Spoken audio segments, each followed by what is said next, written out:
Hey, what's good? It's Andrew from travelingguitars.com. Today I'm talking to you guys about the P bass guitar, more precisely what it is, where it comes from, and also what the difference is between like a P bass and a jazz bass and just an electric bass guitar.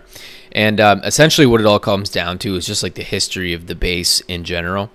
For instance, an electric bass guitar, a jazz bass guitar and a precision bass are both electric bass guitars. You know what I mean?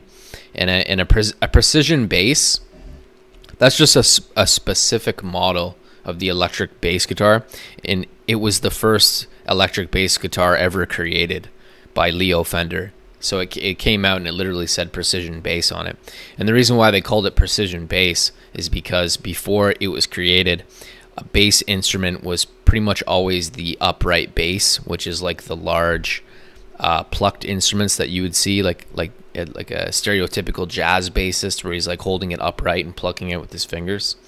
And Fender created the electric bass guitar essentially in response to the double bass guitar and all the problems that it had. Notably, or at least according to Fender.com, they say that Fender created it because the electric guitar was becoming more popular and it was amplified, and that it was drowning out the electric bass sound. So he just created like a bass version. He created an electric bass version of the double bass.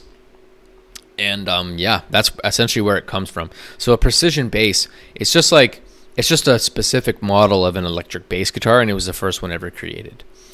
In terms of the differences between a jazz and a precision bass, you can kind of see it here. The jazz is, it obviously has this slightly angled body, and then the precision is more kind of like flat. And also the jazz, I believe it has a slightly thinner neck than the precision bass. And I don't know, it kind of just looks like sexier, like the jazz bass just looks better. I think it's cooler. And but ultimately that's kind of what it is. The precision bass, it's just, as I've said twice now, it's just a specific model of an electric bass guitar. And there's no reason for it to be confusing. Although I used to be confused by it as well, because I thought like it was like the special kind of bass. Like it was like, oh, like a precision bass? Is that like a, I thought it was like some like unique, nuanced bass guitar that was cool, and I had no idea what it was. But really, it's just kind of like a type of electric bass guitar. It's not really a super special thing. But anyway, that's all I have to say in this video. Make sure you like and subscribe. Then I'll see you in the next one. All right, peace.